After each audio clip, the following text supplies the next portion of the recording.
സംസാരിക്കാം. സാനുമാഷ് M D ഓർക്കുകയാണ്. ഏത് നിമിഷവും എന്ത് സംഭവിക്കാം എന്ന വാർത്ത ഓരോ ദിവസവും പല പ്രാവശ്യം ശ്രദ്ധിക്കുമായിരുന്നു. മരണം ജീവിതത്തിൻ്റെ വിരാമചിഹ്നമാണ്, സംഭവിച്ചേ പറ്റൂ. എങ്കിലും അദ്ദേഹത്തെപ്പോലെ ലോക സാഹിത്യത്തിന്, പ്രത്യേകിച്ച് മലയാള സാഹിത്യത്തിന് സംഭാവന ചെയ്തവർ വേർപിരിയുമ്പോൾ നമുക്ക് അഗാധമായ നഷ്ടബോധം അനുഭവപ്പെടുന്നു. അദ്ദേഹം നല്ല സുഹൃത്തായിരുന്നു എന്ന് പറഞ്ഞുകൂടാ.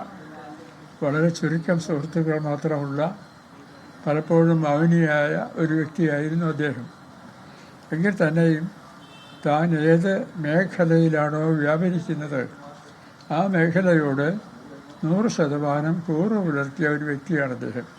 കഥകൾ എഴുതുമ്പോൾ, നോവൽ എഴുതുമ്പോൾ, തിരക്കഥ എഴുതുമ്പോൾ അദ്ദേഹം പരമാവധി അതിൽ ശ്രദ്ധ ചെലുത്താറുണ്ട്. കുറച്ചു കാലത്തിന് മുമ്പ്, വർഷങ്ങൾക്ക് മുമ്പ്, ഞാൻ അദ്ദേഹത്തെ ടോർച്ചറിനെ പറ്റി ഒരു പ്രസ്താവന ഇറക്കാൻ ആവശ്യപ്പെട്ടു. ഹ്യൂമൻ ടോർച്ചർ പലപ്പോഴും ലോക്കപ്പുകളിലും അവിടെയും ഇവിടെയും ഒക്കെ മനുഷ്യരെ കൊണ്ടുപോയി തല്ലുകയും ചവിട്ടുകയും എല്ലൊടിക്കുകയും ഒക്കെ ചെയ്യുന്നു. അതിനെപ്പറ്റിയും അദ്ദേഹം ഏലിയാസ് കാനറ്റി എന്നൊരു ഓസ്ട്രേലിയൻ എഴുത്തുകാരനെ ഉപജീവിച്ചുകൊണ്ട് നല്ലൊരു ലേഖനം അന്ന് എഴുതി പ്രകാശിപ്പിക്കുകയുണ്ടായി. എഡിറ്റർ എന്ന രീതിയിലും സമകാലിക വിഷയങ്ങൾ അദ്ദേഹം പലപ്പോഴും കൈയിരുന്നു. ഞങ്ങൾ തമ്മിലുള്ള ഒരു അഭിപ്രായ വ്യത്യാസം, ഗവൺമെൻറ് സാഹിത്യ പരിപോഷണത്തിന് ഒരിക്കലും അനുകൂലമല്ല എന്നൊരു അഭിപ്രായമാണ് എനിക്കുള്ളത്. സാഹിത്യ അക്കാദമിയിൽ അംഗങ്ങളാകുന്നത് സ്വാതന്ത്ര്യത്തിൻ്റെ ഒരു ഭാഗം നഷ്ടമാവുകയാണ് എന്ന വീക്ഷണം എനിക്കുണ്ടായിരുന്നു. അത് അദ്ദേഹം ഒരു സിമ്പോസിയമായി നടത്തി മാതൃഭൂമിയിൽ തന്നെ പബ്ലിഷ് ചെയ്തു, ആര്യയും.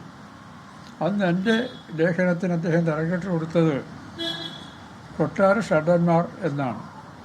അത് സർക്കാരിൻ്റെ അക്കാദമികളിൽ അംഗങ്ങളാകുന്നവർ, അതിൻ്റെ അവാർഡ് മോഹിച്ച് നടക്കുന്നവർ, അവരെ കൊട്ടാര ഷഡന്മാർ എന്ന പേരാണ് അദ്ദേഹം കൊടുത്തത്. അദ്ദേഹം അടുത്ത പ്രാവശ്യം തന്നെ വീണ്ടും അതിൻ്റെ സെക്രട്ടറി ആയി എന്നാണ് എൻ്റെ ഓർമ്മ. ഞാൻ പിന്നീട് MLA ആയപ്പോൾ അക്കാദമി പ്രസിഡൻ്റ് ആകേണ്ടതായിട്ട് വന്നു.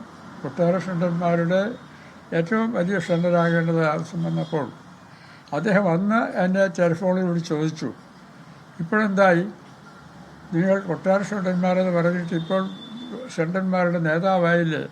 ശരി, നേതാവായി. ലേഖകനായിക്കട്ടെ പറയാമെന്ന് ചോദിച്ചു. പറയാമെന്ന് പറഞ്ഞു. ലേഖകന്മാർ വന്നു. ഞാൻ പറഞ്ഞത് ശരിയാണ്, ഞാനതിൽ ഇന്നും വിശ്വസിക്കുന്നു. കൊട്ടാര ഷണ്ടന്മാരുടെ പദവിയാണ് സർക്കാരിൻ്റെ ആഭിമുഖ്യത്തിൽ ഗവൺമെൻറ് എഴുത്തുകാർ പോകുന്നത്. കാരണം ഈ എഴുത്തെന്ന് പറയുന്നത് അടിസ്ഥാനപരമായി ഒരു അരാജക ഭാഷയിൽ ഉണ്ടാകുന്നതാണ്. എഴുത്തുകാരൻ്റെ പോലും നിശ്ചയമില്ല അവൻ എന്താ എഴുതുന്നത്.